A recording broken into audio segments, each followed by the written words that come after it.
يدعو من دون الله ما لا يضره وما لا ينفعه ذلك هو الضلال البعيد يدعو لمن ضره أقرب من نفعه لبئس المولى ولبئس العشير إن الله يدخل الذين آمنوا وعملوا الصالحات جنات تجري من تحتها الأنهار إن الله يفعل ما يريد اللهم اجعلنا من الذين آمنوا وعملوا الصالحات وتواصوا بالحق وتواصوا بالصبر آمين يا رب العالمين ثم أما بعد আজকের খুতবা প্রধানত সূরা হজের একটি আয়াতকে কেন্দ্র করে। এই আয়াত নিয়ে আমি বেশ কয়েকদিন থেকেই চিন্তা করছিলাম, কিন্তু এটা নিয়ে খুতবা দেওয়ার বা এটাকে নিয়ে আমার চিন্তাভাবনা প্রকাশ করার কোনো সুযোগ হয়নি। বেশ কিছুদিন ধরেই আমি এই আয়াত নিয়ে চিন্তা করছিলাম, কারণ সামাজিক যোগাযোগের মাধ্যমে বা বিশ্বের বিভিন্ন দেশের মানুষজনের সাথে সরাসরি সাক্ষাতের মাধ্যমে আমার অনেক মানুষের সাথে আলাপ হয়েছে। মানুষজন তাদের চ্যালেঞ্জ বা প্রশ্ন নিয়ে আসে। আপনাদেরকে আমি প্রথমে কী ধরনের আলাপচারিতার কথা বলছি সে সম্পর্কে কিছুটা ধারণা দিয়ে তারপর কেন আমি এই আয়াতটা আমাদের সকলের মনে রাখা উচিত সেটা জানাতে চাই। আমরা এখন এমন এক সময়ে বাস করছি যখন আমরা অনেক বিভ্রান্তির ধাঁধায় পড়ে আছি। আমাদের সকলের অনেক প্রশ্ন আছে।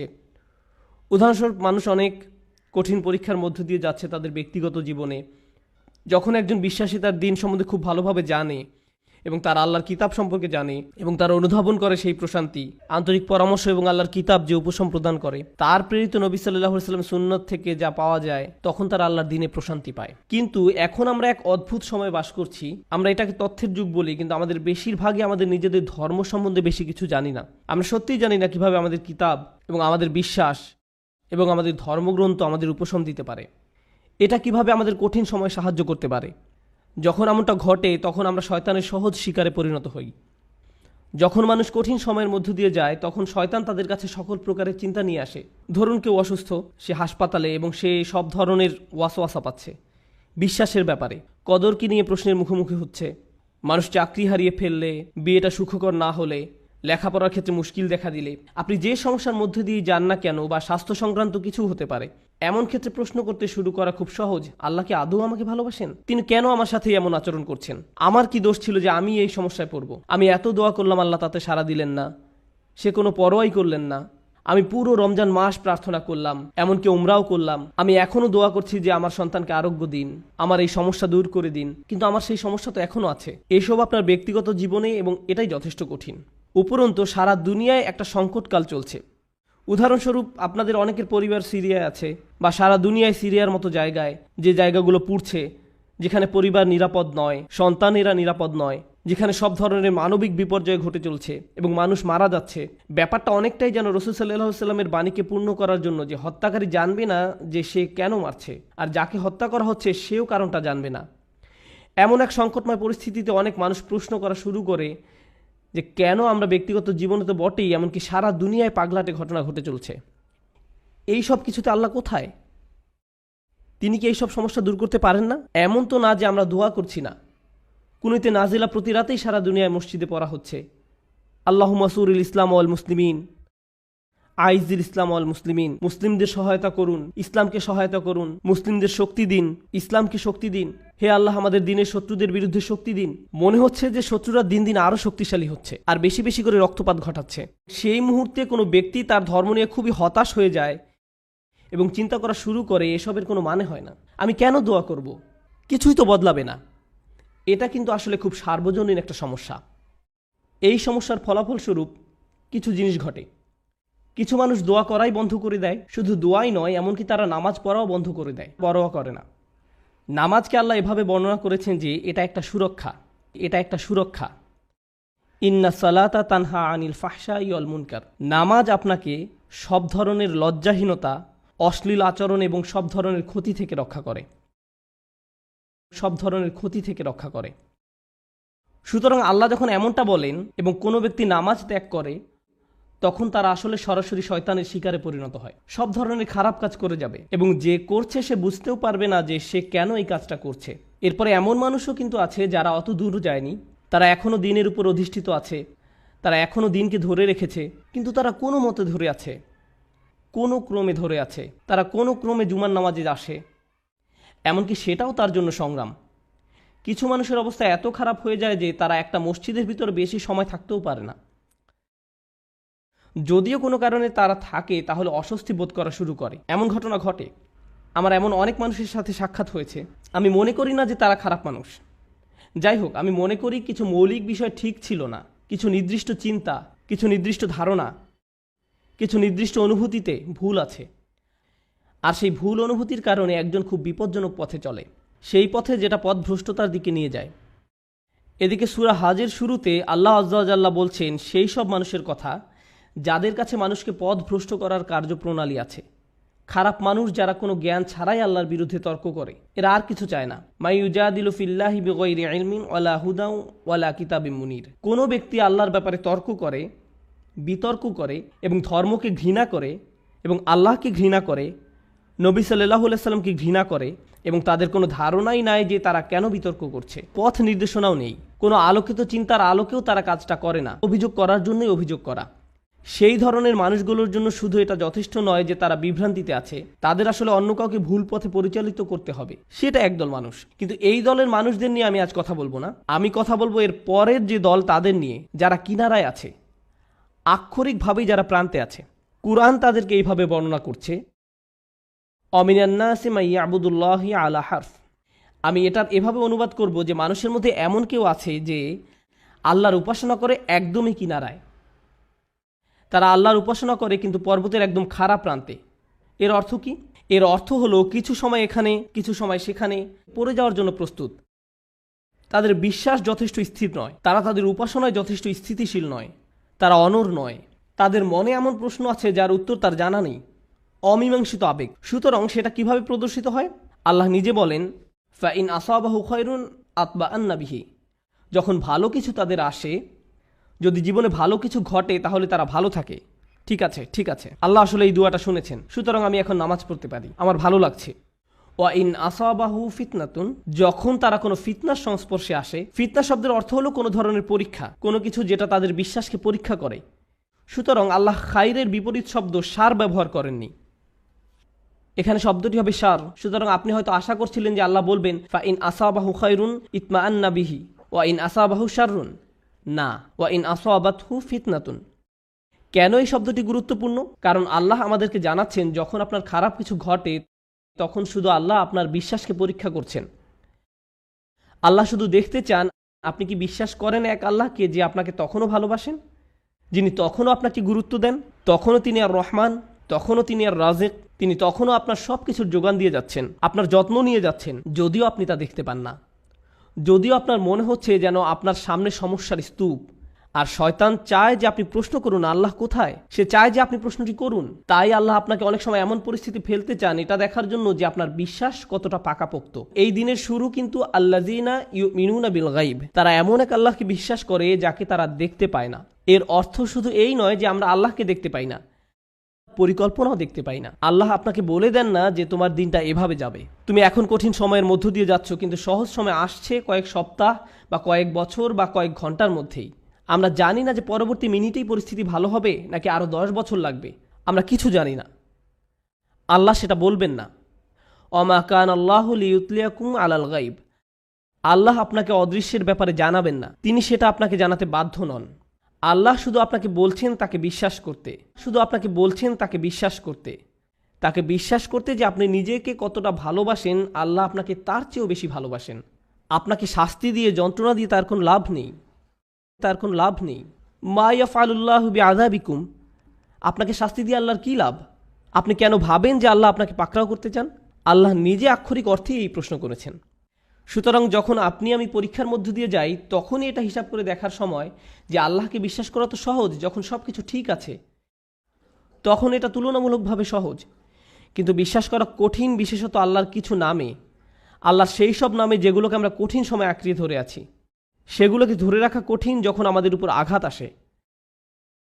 যখন আমরা বিশ্বাস করি যে আল্লাহ উপশমকারী, আল্লাহই সব শিফার মালিক, তার কিতাব হলো শিফা, আর আপনি হাসপাতালে বসে আছেন মৃত্যুমুখী মায়ের কাছে বা মৃত্যুমুখী বাবার কাছে, তখন বিশ্বাস করা কঠিন।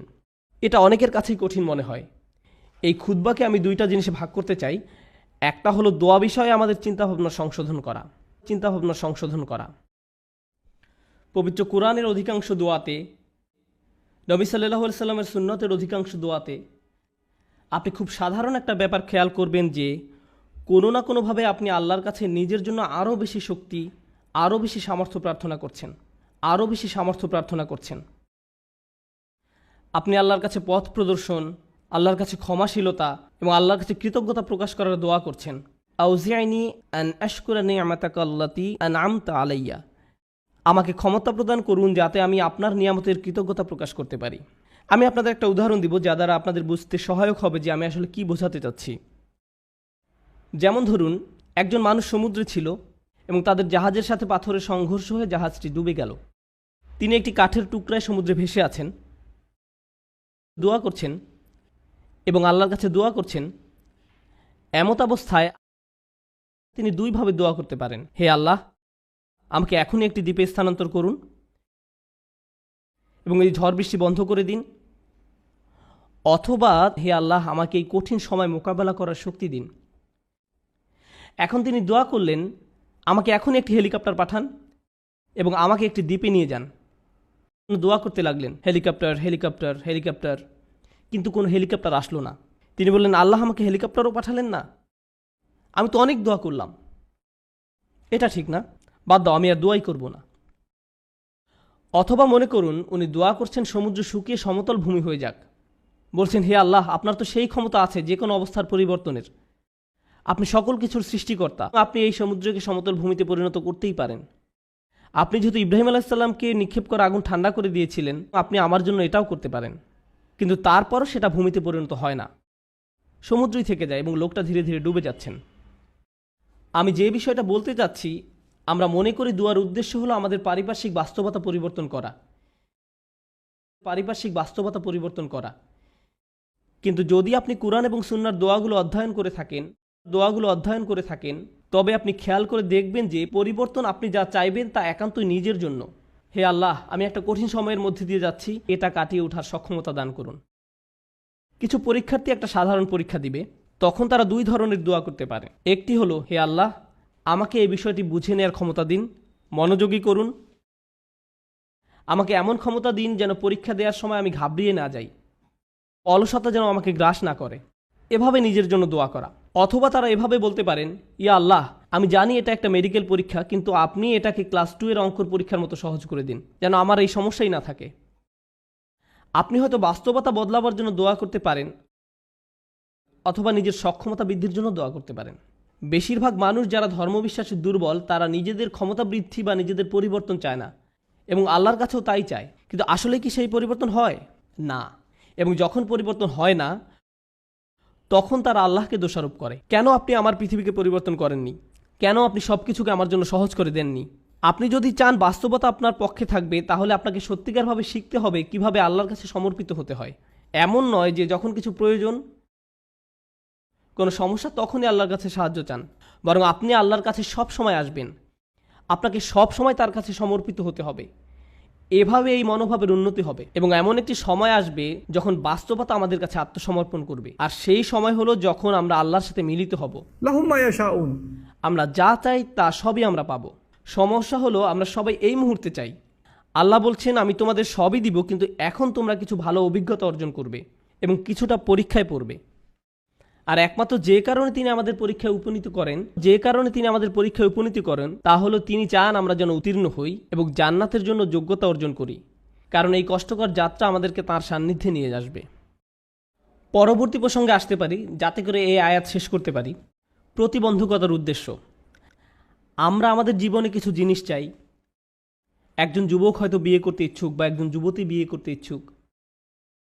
আপনি একটা ভালো চাকরি বা বাড়ি চান, আপনি চান আপনার পরিবার ভালো থাকুক, আপনি সন্তানদের ভালোভাবে লালন পালন করতে চান, তাদের জন্য ভালো শিক্ষা, তাদের ভালো বিয়ে দিতে চান।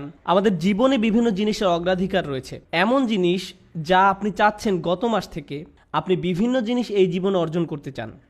আল্লাহ তাঁর কিতাবে আমাদের শিক্ষা দেন যে এমন একটা জিনিস আছে, তা যদি তোমরা অর্জন করতে পারো, সেটা হবে তোমাদের জীবনের সবচেয়ে বড় অর্জন। সব ঠিক হয়ে যাবে যদি তোমরা এই জিনিস পাও, এবং সেই জিনিস হলো আল্লাহর নিকটবর্তী হওয়া, আল্লাহর সাথে ভালো সম্পর্ক তৈরি করা, তার সাথে সত্যিকারের সম্পর্ক ও বন্ধন তৈরি করা। কিন্তু সমস্যা হলো, যখন জীবন সত্যি ভালো থাকে, তখন তারা পথভ্রষ্ট হয়ে পড়ে। আপনি তখন ভিডিও গেম থেকে শুরু করে চলচ্চিত্র, তা থেকে সোশ্যাল মিডিয়ার হালচাল, তা থেকে রেস্টুরেন্টে বন্ধুবান্ধবদের সাথে ঘোরাঘুরি, দিন শেষে ঘুমিয়ে পড়েন। আল্লাহকে ভুলে যান, আল্লাহকে মনে রাখেন না, ভুলে যান।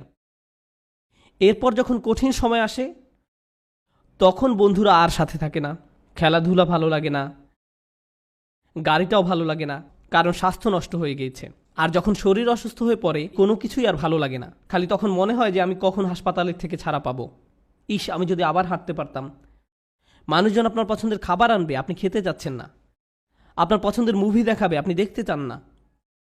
আপনি সারাক্ষণ যেসব বিষয়ে মেতে থাকতেন, একটার পর একটার পিছে ছুটে বেড়াতেন, আজ আর কিছুই ভাল লাগে না। কোনো কিছুর প্রতি আজ আপনার কোনো আগ্রহ নেই, কারণ আল্লাহর একটি রহমত আপনার জন্য কিছুটা কমে গিয়েছে। এমত অবস্থায় আপনার জন্য দুইটা উপায় রয়েছে। আপনি যদি এমন মানুষ হন যাদের অবস্থান বিশ্বাসের একেবারে প্রান্ত সীমায়, আপনি আল্লাহকে দোষ দেওয়া শুরু করতে পারেন, আপনি কেন আমাকে এই বিপদে ফেললেন। অথবা এই বিপদের সময় আপনি আমাদের জীবনের সবচেয়ে শ্রেষ্ঠ সম্পত্তি অর্জন করতে পারি, আর সেটা হলো বিনম্রতা এবং আল্লাহর অধিক নিকটবর্তী হওয়া। এভাবে আত্মোপলব্ধি করা যে যখন আমি সুস্থ এবং সম্পদশালী ছিলাম, সব কিছু ঠিক ছিল, তখন আমি বুঝতে পারিনি যে তখন একজন আমাকে সব কিছু প্রদান করে যাচ্ছিলেন। আল্লাহ আমাকে প্রতি মুহূর্তে যোগান দিয়েছিলেন। আমি এর কোনো কিছুরই যোগ্য ছিলাম না। এজন্যই আল্লাহ সুবহানাহু ওয়া তাআলা বলেন, উলাইকা লাহুম নাসিবুম মিম্মা কাসাবু। উলাইকা লাহুম নাসিবুম মিম্মা কাসাবু। আল্লাহ ফাদলের কথাও বর্ণনা করেছেন, অবতাগু মিন ফাদলিল্লাহ। আল্লাহর অনুগ্রহ তালাশ করো। আপনি কিছু উপার্জন করতে পারেন না, আপনি যা কিছুই পান তা আপনার প্রতি আল্লাহর অনুগ্রহ মাত্র। কিন্তু সময় থাকতে বুঝতে পারেননি, কারণ আপনি এটা সহজেই পেয়েছিলেন। আপনি আল্লাহর কাছে অনুনয় বিনয় করে চাইতে থাকেন, কান্নাকাটি করেন এবং এমনভাবে প্রার্থনা করতে থাকেন যেভাবে পূর্বে কখনো করেননি, যেভাবে আগে কখনো অনুভব করেননি, এবং অতঃপর আল্লাহ আপনাকে সুস্থ করেন।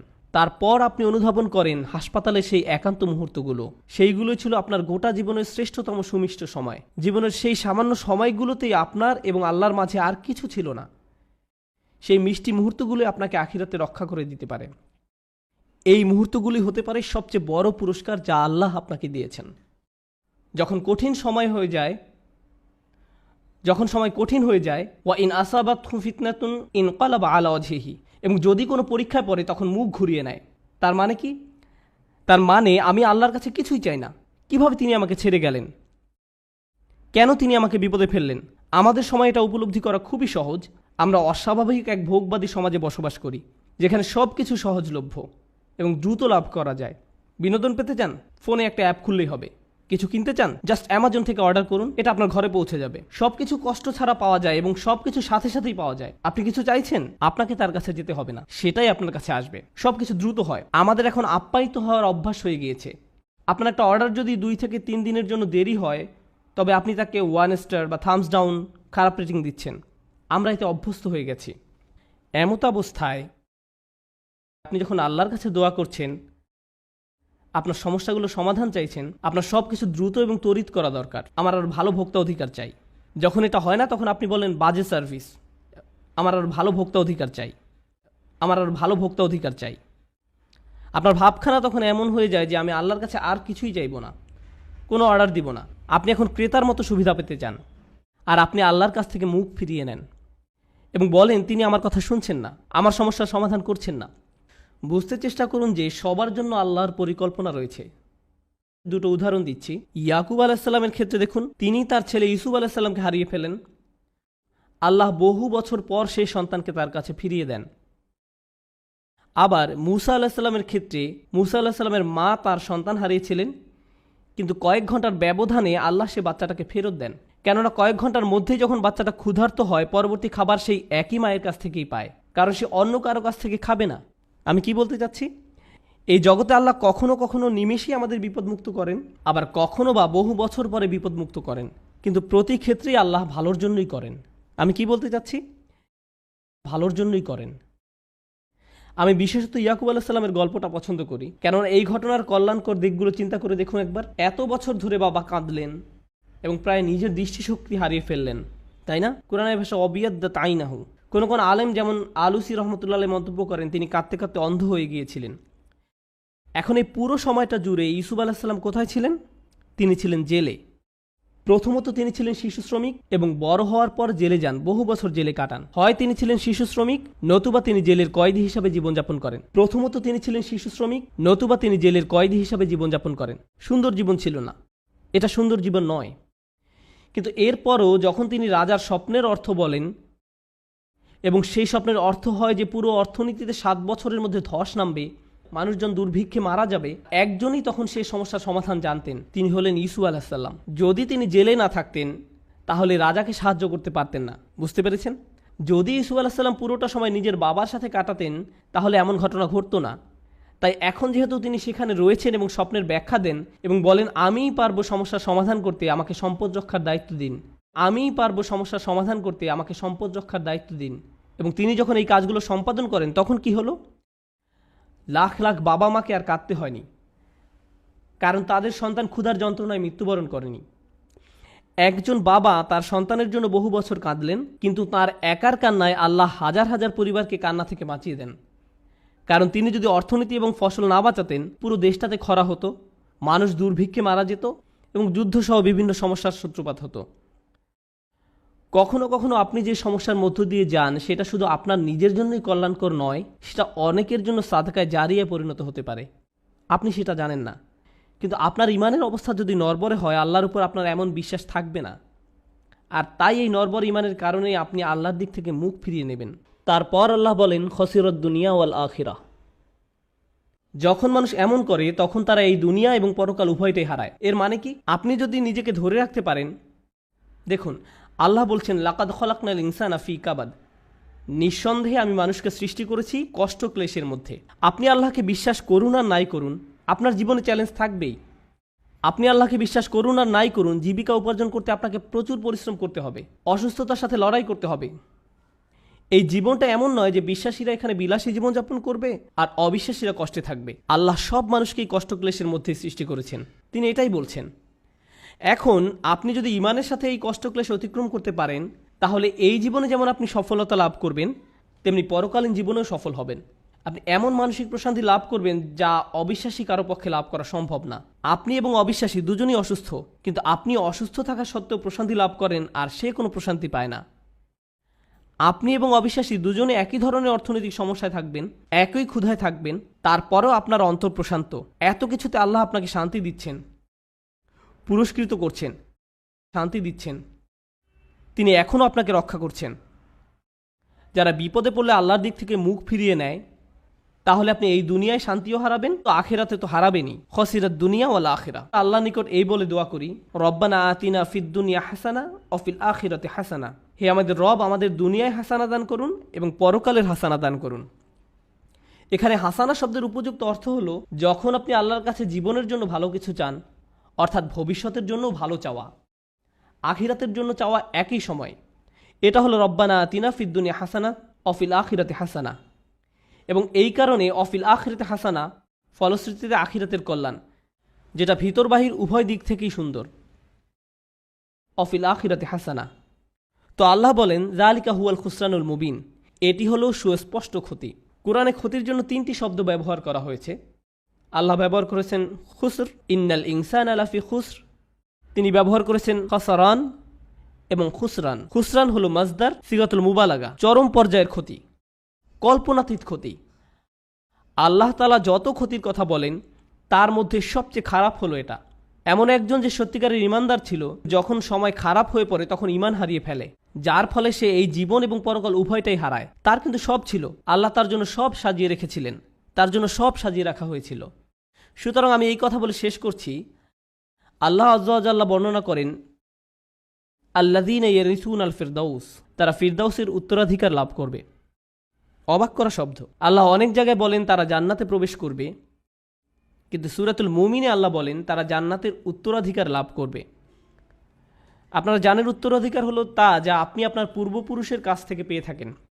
আপনার পরিবার এটার মালিক ছিল। রাসূল সাল্লাল্লাহু আলাইহি ওয়াসাল্লাম আসলে এটাকে এভাবে বর্ণনা করেছেন, এর 2টি ব্যাখ্যা রয়েছে। জান্নাত আমাদের পিতা আদম আলাইহিস সালামকে দেয়া হয়েছিল, তাই আমরা এর জন্য ইতিমধ্যে যোগ্যতা সম্পন্ন, ইতিমধ্যেই। সুতরাং আমরা মিরাস হিসাবে সেখানে দাখিল হব, আমরা উত্তরাধিকার সূত্রে এটা লাভ করব। কিন্তু আরেকটি সুন্দর হাদিস আমি পেয়েছি যখন আমি এটা নিয়ে অধ্যয়ন করছিলাম, ফিরদাউস নিয়ে পড়ছিলাম। রাসূল সাল্লাল্লাহু আলাইহি ওয়াসাল্লামের এক বিস্ময়কর হাদিস। রাসূল সাল্লাল্লাহু আলাইহি ওয়াসাল্লাম বলেন আল্লাহ জান্নাতুল ফিরদাউসের সকল মানুষের জন্য ঘর তৈরি করে রেখেছেন। আল্লাহ জান্নাতুল ফিরদাউসের সকল মানুষের জন্য ঘর তৈরি করে রেখেছেন, সকল মানুষের জন্য, শুধুমাত্র বিশ্বাসীদের জন্য না। কিন্তু কিছু মানুষ ওখানে যেতে চায় না। বিশ্বাসীরা যখন যাবে তখন তারা অনেক খালি ঘর দেখতে পাবে, সুতরাং তারা সে ঘরগুলো উত্তরাধিকার সূত্রে পাবে। আল্লাহ আমাদেরকে তাদের অন্তর্ভুক্ত করুন যারা উত্তরাধিকার সূত্রে জান্নাতের ঘর পাবে, তাদের নয় যাদের ঘর খালি থাকবে। যে ঘর আল্লাহ আমাদের জন্য বানিয়েছেন সেগুলো এখনই সেখানে আছে। আপনার প্রতি আল্লাহর প্রত্যাশা রয়েছে যে আপনি সর্বশ্রেষ্ঠ জান্নাতে প্রবেশ করতে পারবেন, সুতরাং এটা নষ্ট করবেন না। দুর্বল ঈমান নিয়ে থাকবেন না, আল্লাহর প্রতি নিজের বিশ্বাস হারাবেন না। জীবনের কঠিন সময়গুলোকে এভাবে দেখুন। আল্লাহ দেখতে চান আপনি সেই ঘরগুলোর জন্য কতটুকু মূল্য দিতে চান। আল্লাহ আমাদের কঠিন সময়গুলো তার সহায়তায় পার করার তৌফিক দিন, এবং যাতে আমরা কখনোই কোনো পরিস্থিতিতেই তার উপর থেকে বিশ্বাস না হারাই। বারাকাল্লাহু লি ওয়া লাকুম। আসসালামু আলাইকুম ওয়া রাহমাতুল্লাহি তাআলা ওয়া বারাকাতুহু।